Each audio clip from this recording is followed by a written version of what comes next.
It's here, guys. Spider-Man No Way From Home is finally out now. I just went to go see it. Going to be doing a review for it right now. It is once again directed by Jon Watts. He's directed all of the ones with Tom Holland. And just like those other ones, it also stars Tom Holland, Zendaya, Jacob Batalon, Marissa Tomei, Jon Favreau. This one even sees Benedict Cumberbatch as, of course, the character Doctor Strange. And there are some other people as well in the movie. Now, this movie has an insane amount of hype going for it right now. I mean, honestly, probably even more than at least what I remember from Infinity War and Endgame. And those movies were insanely hyped. But this really just feels like a whole nother level, especially ever since the original trailer came out.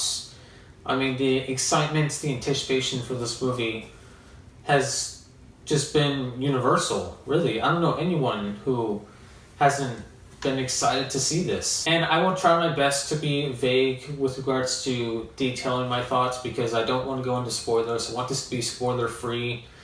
And in case there are people who haven't seen this that are watching this review, so I'm going to try to do that. It's tough though because there is a lot that I do want to say and a lot that is spoilers, and just taking those away does kind of condense it down to not very much to talk about. That's a very simple way of saying it, but essentially this might be a shorter review than most of my reviews are for movies. Now, to start off with what I liked about this movie, the cast is excellent. Tom Holland is still such a great Spider-Man in my opinion. And out of the three interpretations we've seen of Spider-Man on the big screen, Tom Holland is my favorite, as I think he does embody the characteristics of Spider-Man and especially of Peter Parker.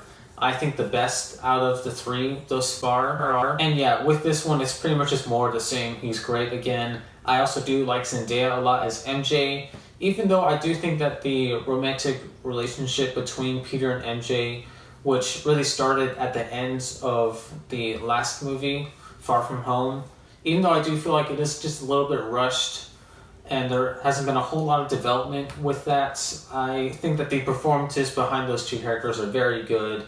And the chemistry is certainly there. I don't think that Jacob Batalon has been better as the character of Ned, who's Peter's best friend. He was already very endearing and very charming just as a friend of Peter, but in this movie they really did give him a lot more to do, and he really does contribute to a lot of really big moments and big things that happen in this movie.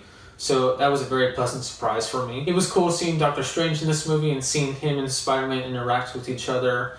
They, to my knowledge, hadn't really explored that relationship all that much in previous films or in the show What If that came out on Disney+, but I liked what they did with the characters here. Alright, trying to think of other non-spoiler things to talk about. I mean, you have all the typical things that come with a Marvel movie. You have all the action, all of the humor, all of the CGI, special effects. And for the most part, I would say that was all very well done. There's one particular scene, an action scene between these two characters that I thought was very engaging and visually absolutely stunning as well. You know, occasionally you get some moments where the green screen is a little bit noticeable, but I mean, those are just very small moments. I don't think a lot of people will really notice that. It didn't bother me that much. The humor is something that did bother me a little bit at times. You know, I think that this movie does do humor certainly better than some other Marvel stuff that has come out recently, like with Black Widow,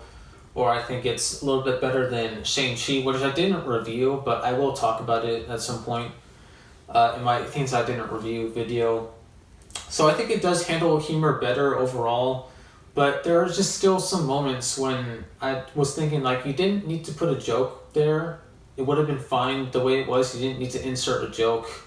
I feel like Marvel just feels the need to just add these jokes and these comedy bits way too often with a lot of the movies lately. Yeah, so that just bothered me from time to time. But like I said, I think overall the jokes and the humor are handled better, and they are in more appropriate situations as compared to some previous Marvel films. The concept behind this movie is, I think, probably the main reason why so many people were excited for it, as it takes on the idea of there being multiple Spider-Man universes. So, of course, this would allow for characters from previous Spider-Man interpretations, Spider-Man stories, Spider-Man films to now all collide into one individual world. Which, if you saw any of the trailers, then you know that. You already knew that going in, as I did. But yeah, like I said, this is spoiler free. I'm not going to say who or what comes into this movie. But I really loved how they handled this concept. And it had been somewhat teased in Spider-Man Into the Spider-Verse, which isn't like a MCU property.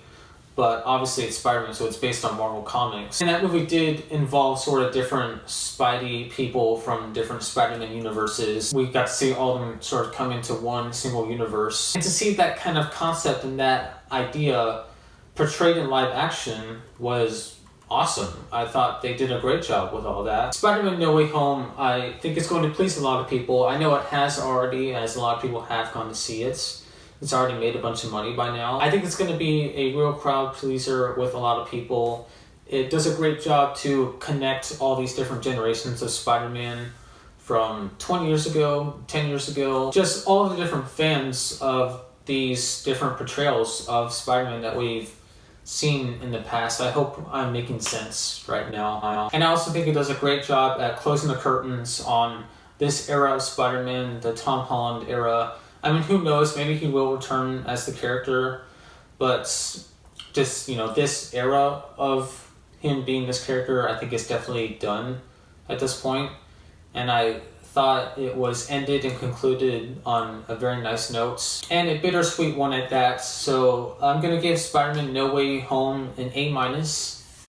Here's how my rating system works, if anyone is curious. There was more that I want to talk about, more that I want to say about it, but it would be spoilers, and I just wanted to stay away from that territory. If I do go see this movie again, I would like to make another video and just talk about all the things I couldn't before. Most likely, it probably won't be that long of a video as well, as I'll probably just want to talk about certain moments that really caught my attention and I think could invoke good discussion and commentary out of myself. Yeah, because there really is more that I do want to say. Things I liked and things I didn't like as well. By now, I imagine you probably have seen this movie. As always, let me know what you do think of it, but in this case, please keep it spoiler-free for those who haven't seen it. Thank you all for watching, and I'll see you later. Peace out.